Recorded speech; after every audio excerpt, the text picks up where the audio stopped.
High court ने SI भर्ती रद्द कर दी है और कोर्ट ने डायरेक्शन दिया है कि जो नई भर्ती आई है 1015 पदों की, उसी के साथ ये भर्ती होगी और ये पद उसमें जोड़े जाएंगे। कोर्ट ने और कहा है कि इसमें जो आरपीएससी ने खामियां रखी और इसमें जो भी खराब हुआ, कोर्ट ने उसका स्वतः संज्ञान लिया है और यह मामला इसमें एक स्वतः संज्ञान आरपीएससी वाले एंगल पे लिया गया है और इसको डीबी रेफर कर दिया गया है। इसकी सुनवाई अब जो पीआईएल की जो स्वतः संज्ञान लिया है उसको चीफ जस्टिस अब अलॉट करेंगे डबल बेंच में। बाकी कोर्ट ने स्पष्ट भर्ती रद्द कर दी है। कोर्ट ने कहा है कि इसमें आरपीएससी के जो मेंबर्स हैं उनकी बहुत बड़ी संलिप्तता थी। कोर्ट ने यह भी कहा है कि 6 आरपीएससी मेंबर्स की संलिप्तता थी। तत्कालीन जो चेयरमैन थे उनके घर पे बाबूलाल कटारा और अमराम राय का गए थे कुछ बच्चों को फेवर करने के लिए। कोर्ट ने कहा है कि उनकी भी संलिप्तता है और पूरे प्रदेश में इसका प्रचार हुआ था और पूरे प्रदेश में पेपर फैला था। ब्लूटूथ गैंग को भी पेपर गया था। कोर्ट ने कहा है कि राजस्थान की जनता को देखते हुए और इसके लॉ एंड ऑर्डर को देखते हुए ये भर्ती बिल्कुल भी स्टैंड नहीं कर सकती और पूरा रिक्रूटमेंट कैंसिल हो गया है और 17/7 को जो नया विज्ञापन आया है उसके साथ इसके पद जोड़ने के निर्देश दिए हैं और नई भर्ती होगी। जो 2021 वाले थे वो उस पदों के लिए भी एलिजिबल होंगे और इन पदों के लिए भी एलिजिबल होंगे।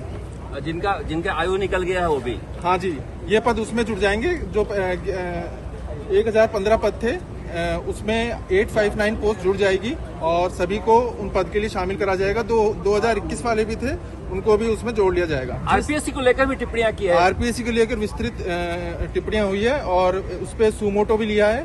सुमोटो का होता है कि स्वतः संज्ञान और उसमें जो आरपीएससी पे एसआईटी ने टिप्पणियां करी थी उनको नोट करा गया है और आरपीएससी को कैसे इम्प्रूव करा जाए और उस पर क्या क्या कर सकते हैं उस पर कोर्ट ने स्वतः संज्ञान लिया है। वो स्वतः संज्ञान लेके मामला चीफ जस्टिस साहब के सामने रखा जाएगा एडमिनिस्ट्रेटिव साइड पे, फिर वो ऑनरेबल डिवीजन बेंच में जाएगा, फिर वहां पे उसका सुमोटो का केस चलेगा। जो लोग अरेस्ट हुए उनके लिए कुछ कहा गया है? जो लोग अरेस्ट हुए हैं उनसे पैसे की रिकवरी होगी और जो लोग अभी अरेस्ट नहीं है उनके लिए भी भर्ती रद्द है। उनके खिलाफ कोर्ट की कोई टिप्पणी नहीं है, लेकिन कोर्ट ने जनहित को देखते हुए इस भर्ती को रद्द करा है।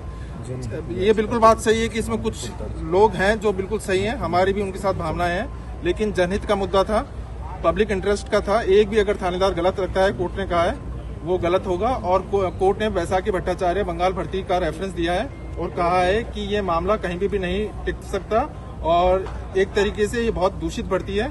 हर तरीके से 3 तरीके से इसमें पेपर लीक हुआ। एक आरपीएससी मेंबर्स, आरपीएससी 2 मेंबर्स ने पेपर लीक करा, फिर डमी कैंडिडेट्स बड़ी मात्रा में बैठाए गए और फिर इसमें जगदीश बिश्नोई गैंग और जो अन्य गैंग है। और कोर्ट ने कहा कि इसमें प्रतिकरण करना असंभव है क्योंकि कई 12 आरोपी ऐसे हैं। एक आरोपी तो जिसपे 5 लाख का इनाम है जो विदेश भागा हुआ है। 11 अलग अलग आरोपी हैं जिनके खिलाफ अलग अलग इनाम है और इसके खिलाफ 82 ऐसे अपराधी हैं जिनके खिलाफ अभी अनुसंधान किया जाना है। आरपीएससी के किन किन लोगों की संलिप्तता बताइए? आरपीएससी में रामूराम राय का और बाबूलाल कटारा के खिलाफ, शायद मैं अगर गलत भी हो सकता हूं, लेकिन 4 तो पक्का है, इसके अलावा 6 भी हो सकते हैं। लेकिन कहा है कि उनके घर गए थे ये लोग और इंटरव्यू में फेवर करने के लिए कहा था और उन्होंने कोई टिप्पणी नहीं करी। कोई टिप्पणी नहीं करता तो उसका मतलब यस ही होता है। तो कोर्ट ने बोला कि संलिप्तता है, इस बारे में भी जांच करी जानी चाहिए और कोर्ट ने पूरी निर्देश दिए हैं कि इसमें घोर अनुसंधान की आवश्यकता है।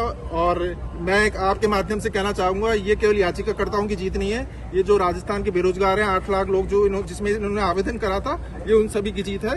और इसमें मेरे को लगता है पूरे राजस्थान के जनता की जीत है क्योंकि जनता को ही रेगुलेट करते हैं